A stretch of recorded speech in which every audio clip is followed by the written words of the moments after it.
Hey guys, Freaky from HelloHardware, and today we have a quick review for you of the Behringer C-1 Condenser microphone. Right off the bat, I went ahead and purchased this off of Amazon.com at $45. A little skeptical at first because normally I see pretty good condenser microphones going anywhere from a couple hundred to a couple grand. So I was a little skeptical at a $45 price tag. But so far, what I've seen, I have no complaints as of yet. I'm going to start with what came in the box. Now, what came in the box itself was a couple documents, really small documents that were really unhelpful. Kind of tossed them right off the bat. And also what came with it was this wonderful little hard case that Behringer went ahead and included with a microphone. On the inside, it's fully padded foam insulation that really, if you're taking this microphone, it's going to be pretty well protected. This is really nice foam that they put in it. And it's obviously, as you can see, it's all over the case. It's going to protect it quite well. Now what you may notice is this little hole here. Well, what was in that hole, I took it out already, was this little adapter unit for a boom mic stand. What it does is essentially, not all microphone stands have the same thread on the top. Some of them have a larger screw for the thread and some of them have a smaller one. If you happen to have the smaller one, this one was made more for the larger ones. You can see it's got a pre-built one right on here that's really connected to it. It was made for the larger pieces. This one here actually uses that larger thread. If you have a smaller thread one, this actually screws right into this piece of the microphone stand itself. It screws right in. I'm going to hold that up nice and close. And as you can see, it adapts it to a smaller size screw head. Now what you may see are these two little indentations right here and on the other side right here. Allow you to use a really nice flathead screwdriver or something large like a penny or whatnot that'll fit in there to screw it in place inside the stand piece itself. That'll allow it that if you're moving the microphone, it's not going to be spinning around because this isn't fully tightened down. It's going to hold it into place. That's what you really want to do. And if you do adapt to a larger one, you can just unscrew it again, put it on your new microphone stand. So we're going to start with the regular review itself by the build quality first. Build quality wise, this is a wonderfully built machine. It's die cast in a pod formation. It's kind of nice looking. It feels like aluminum. I can't tell you for sure, but it feels like aluminum to me. Build quality is fantastic. It's not boring. It's not terrible looking. I'm not a big fan of a beige silver kind of look going on that it's got. I prefer straight silver or a black microphone. Just because it looks a little better, but for this microphone itself, it's kind of nice to see something a little different. Now you may notice on the front as well, it does have a little red LED. You may not be able to see it, but it is red. And essentially what that does is it shows you have a 48 volt power that's being fed back to the unit. If it's a solid red light, you're getting 48 volts.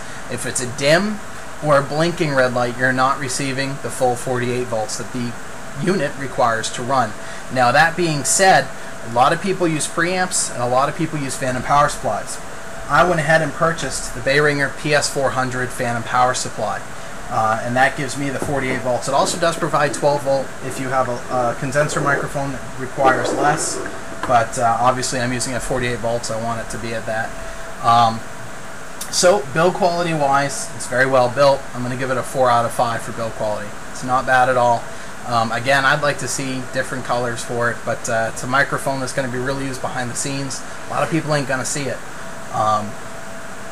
So I don't think that really should affect the score a lot, but I give it a 4 out of 5. Now as for audio quality itself, unfortunately I don't have any of the commentaries that I did for StarCraft 2 posted yet, so that you can see what it sounds like. Sound is very clear. It's very crystal clear. I mean, it's really nice. I'm giving it a 4 out of 5 as well, but that's mainly due to natural human error when it comes to microphones. When we speak, our P's tend to pop really, really loudly on a microphone, which is why I kind of went ahead and purchased my pop filter as well. It's going to reduce the pop noise that you're going to get, and I definitely suggest getting a P, or a pop filter rather, for your microphone. It's going to save you a headache in the long run trying to edit out all the pop noises that you get from the P's. I've heard some people play acoustic guitar with it. It doesn't sound bad at all. It sounds really crystal clear, and it just sounds nice. I've heard a couple people play it with electric. Electric sounded a little faded to me. So anything that requires has its own power source for some odd reason just doesn't sound as good to me coming through this microphone. But acoustic guitar sounded fantastic, so I'm going to rate it a 4 out of 5 for audio quality and for what you're going to get out of it. Now, it seems to be a lot of people believe that this is just a great unit. It's got good audio, it sounds good, anything from vocal to acoustic, that it's lightweight, that it's versatile, that it's compact. I agree with all of those. I don't think it's the lightest microphone that I've ever seen. I mean, it's definitely going to hurt somebody if you hit them with it, but that's not the recommended usage. You're not supposed to hit people. I agree with everybody's statements when it comes to this microphone for the pros. Cons, a lot of people seem to think that it's got a lot of features that it doesn't have. I don't agree with that at all. I think that this microphone, for what you're paying for it, you're paying $45 for this microphone, you get all the features you need. And a lot of the features that they seem to be thinking that they're missing, you're going to get with a preamp, and you're going to get with the software you use to control the gain of this microphone anyway. So I do not agree with that statement at all. Unfortunately, I think a lot of people that rated it badly because of not having all the features didn't have a preamp or didn't have the right software to run this microphone. I know using Adobe Sound Booth that I had quite a few features that were really, really nice to have that are kind of limited to Adobe Sound Booth, but it still was nice to have some extra features, but that's going to be, again, related to the programs that you have. So again, for my conclusion, I'm going to give it a 4 out of 5. For a startup system, I only paid $85 in total for the microphone, my fan and power supply, and my XLR cables that feed the microphone and my computer. Again, it was only $85. If you've already got all the stuff you need, a preamp or a fan and power supply, or you've already got your cables or whatnot, it's only $45 for the microphone itself. It's not a professional microphone, but it is really nicely built for an amateur enthusiast, hobbyist microphone. It's really well built. So again, 4 out of 5 stars.